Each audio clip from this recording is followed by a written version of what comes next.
I'm gonna skim through this titrations. I'm not gonna work the practice problem on the titrations until until later, probably tomorrow, but I want to get through the material so you can have more time to work on the homework. You can have more time to work on everything else that you would like to. So all these blank pages here, I'll do that probably Wednesday during class, but I want to get to where we're talking about solubility and such as well. So here's where we picked up on Thursday. We were titrating our weak base, which in this case was hydrofluoric acid. We did a regular titration to figure out how many milliliters it was going to take. We had to use an ice table to get our initial pH, and then we started adding our base, and as we added the base, we were finding new pHs. So the key here is you have to go to you have to use we're using millimoles, so we don't have to keep going to milliliters and liters and such. So you've put down what you have before, how many millimoles you have, and then how much you're adding. And you know that as you go through these, whatever base you're adding is going to react with the acid, or if you add excess base, it's going to use all the acid. But here with these weak ones, this is the key point. You have to remember to account for the conjugate base, which has salt properties. And then because of the salt, you're going to have your pH at equivalence with a weak acid is not going to be 7 like it is with a strong acid, strong base titration. You're instead going to have a pH, which in this case, this is going to be base, this is basic, so our pH was basic at equivalence. When you go the other direction and you're titrating a weak base with a strong acid, your pH at equivalence is going to be more acidic. I think I might have an example in the practice problems with that. Now, once we go past equivalence, we know that we're going to be very basic. So you want to find how much, so it's going to react all the acid. This is how much excess base you have. You have to convert your total volume back into molarity.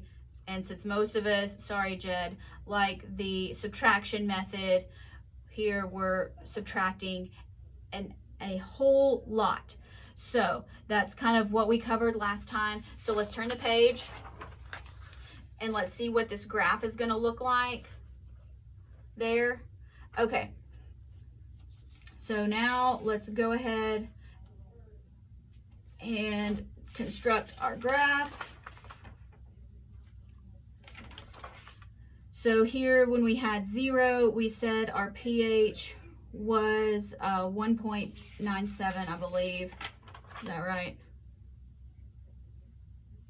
Yeah, our pH was 1.97. And then again, when we got to, wrong page, strong base, strong acid, here we go. All right, when we added 10 milliliters, 510, it was 3.18, so I'm going to go with 3.18. When we added 12, so there's 12, it was 3.36, so there we're still right in this buffer area. When we were at equivalence, that was where we had added 20 milliliters. We went up to 8.09, and then when we went past equivalence, we went to 22 milliliters, and we went way up here. So here you're going to see a flatter region of the curve before it goes up. So this here, this area here, this is the buffer area. And now, so just some notes about this curve. Again, I'm a terrible artist, There's much better pictures in your book. But the initial pH of the weak acid, you know, is still going to be acidic. And then you have this buffer region. So your buffer region is going to be right around where pH equals pKa plus and minus 1 pH unit. So if we were to add more, this would still look like a real flat curve going through here. When you get to the equivalence point, which for us was right here at 20, so this was our equivalence. The equivalence point, you're actually the pH of the conjugate base there, and then when you go past equivalence, you're going to get your hydroxide dominates, so you're going to get real high pH numbers. So let's go ahead and skip over here.